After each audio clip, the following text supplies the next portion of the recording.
In this presentation, we will discuss the underlying motivations of capitalists in pressing for long working hours by employers. We will explore how this 19th century practice is linked to imperialism, neoliberal policies, and rising fascism.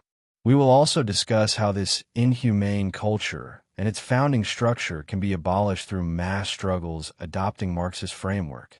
Please subscribe and like our channel if you want to see more such content. For quite some time now, there's been discussion with negative connotations regarding work-life balance, especially in the corporate sector. Corporate leaders have been trying to convince young employees to increase their working hours. This trend started with Infosys chairman, Mr. Narayana Murthy, who gave a call for people to work 70 hours a week. His comments faced strong criticism from the general public, but he received support from many corporate leaders. Recently, another corporate personality, Larsen and Toubro chairman Subramanian, took this discussion further by expressing his desire for employees to work 90 hours a week.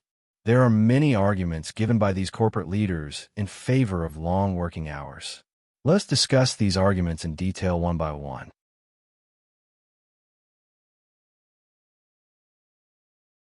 The capitalists have repeatedly argued for increasing working hours in the name of nationalism. Narayana Murthy and his colleagues argued that the youth must be willing to work hard to take our country forward. Moreover, they argue that if Prime Minister Narendra Modi can work 18 hours a day, then working long hours should be seen as a sign of respect towards him. Does this mean that if workers dedicate their lives to companies, if they work day and night without caring about their health and peace of mind, then a society will be created which will take care of them? Will working long hours guarantee them better housing, better health care, and better education for their children? Our leaders have made such promises many times, but have those promises stood the test of time? Today, a worker does not get a livable house. School and college fees are skyrocketing, and hospitals have become privatized to such an extent that only the rich can afford treatment. Let us see where India stands in terms of various social indices by 2024. In terms of Global Hunger Index, India is ranked 105. In Human Freedom Index, India is ranked 109th. In Global Ease of Living Index, India is ranked 141th. In terms of World Happiness Report, we are ranked at 126th position. India slipped to 134th position in the United Nations Human Development Index in 2019. More than 36 crore Indians still do not manage to get 2 meals a day. But in a country where the lives of workers are genuinely taken care of, workers do devote themselves to the country, as was the case in the Soviet Union when it was building socialism during the Stalin era. American journalist Anna Louise Strong visited the Soviet Union during the Stalin era and saw the enthusiasm of the workers. In her book, The Stalin Era, she wrote, "They were all once illiterate peasants, and now they have become agricultural scientists, amateur actors, parachutists, aviators. They are new people characterized by a cheerful initiative, pride in having mastered complex processes, a conscious cooperation with society, a hunger for learning." In this context, it is important to mention the Stakhanovite movement. During this movement, workers enthusiastically joined in voluntary competition among themselves as to who could contribute more to achieving the socialist objectives of their country. Anna Louise Strong writes in this regard, "The blacksmith Busajan declared, 'I have no greater dream than to study. I want to know how hammers are made and how to forge them.' Slavnikova wanted to break a record on a machine she had studied but never used. The foreman opposed this. She told him, 'I'm a parachute jumper. This criterion does not scare me. I will break it.' She did so. Vasiliev, a blacksmith who set the record in making rods, used the words 'exploded' to express his feelings. When his 1934 record was broken, he became agitated and went back to work 4 days before his vacation was over.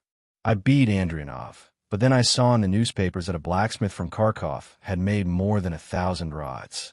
Then I got excited. I made 945 in one shift. I consulted with my gang about how to organize our workplace. Then we made 1,036. We discussed this with the foreman and told him how to change the furnace. He gave us a furnace that could heat 1,500 rods in a shift. Who can beat us now? We talked it over and laid the metal in such a way that it was easy to lift. On October 27th, I set the all-union record, 1,101 rods in one shift. John Scott, an American who worked as a welder, chemist, and foreman in the Russian city of Magnitogorsk, also witnessed similar enthusiasm among Soviet workers. They did this.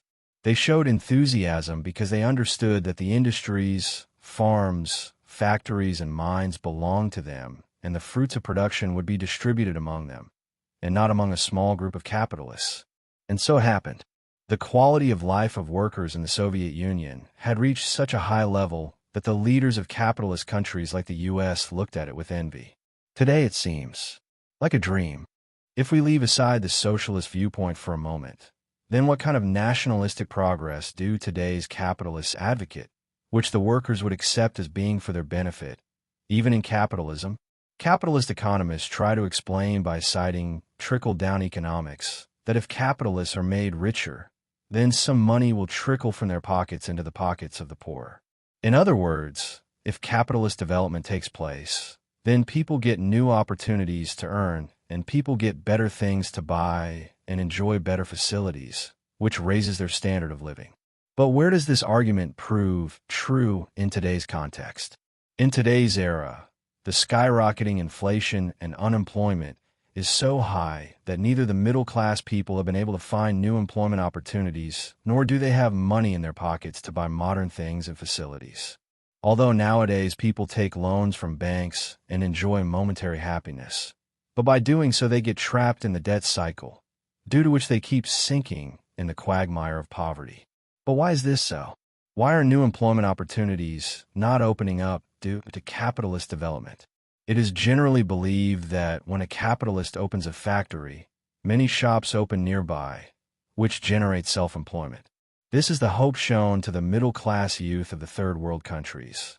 That is why leaders often give speeches on the self-employment of eateries, so that the young generation stops expecting employment from the government. Then why is this self-employment not being generated? Why do hundreds of startup companies fail as soon as they begin? Actually, in a semi-colonial country, where the broker capitalist class is engaged in serving the imperialist power, what else can be expected? The capitalist class, which is ruling the country here, has no interest in serving the country.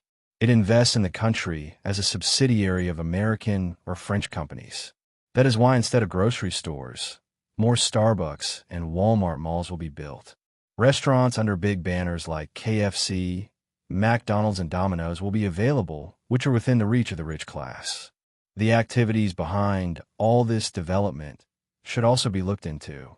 To enable these big foreign companies to flourish in these countries, the government provides them basic infrastructure facilities like electricity, water, railways, roads, etc. for free of cost using public money. It also provides loans at cheap interest rates from public banks to run the company. And when some of these companies go bankrupt, the government writes off their loans. This means these companies flourish using the money of the hard-working people of India, who are unable to avail these facilities. Premium trains and world-class airports will be built, which can only be benefited by the rich class. But even these are built using the money of the poor people, because the government prepares all these projects on the basis of loans taken from the World Bank, which are repaid through indirect tax collection and inflating prices of goods. The more the foreign loans, the cheaper the rupee becomes against the dollar, and the poor people have to bear the burden of this loan, on one hand through inflation, and on the other hand through working for longer hours. A little more discussion on startup companies is necessary. Even if someone tries to open and run a startup in small cities, it starts failing because the people of small cities do not have enough income to buy the products of those startup companies. The government also does not apply any strict rules in this matter, so that these startup companies can compete with big companies.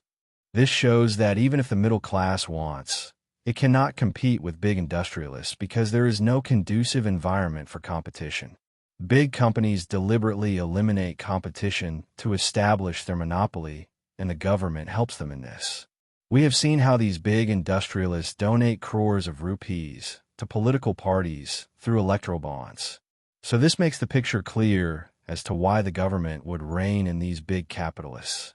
Today's middle class, which Marx termed petty bourgeoisie in his time, always lives in the hope that they too will join the ruling class like these big capitalists. But so far this has not been seen happening.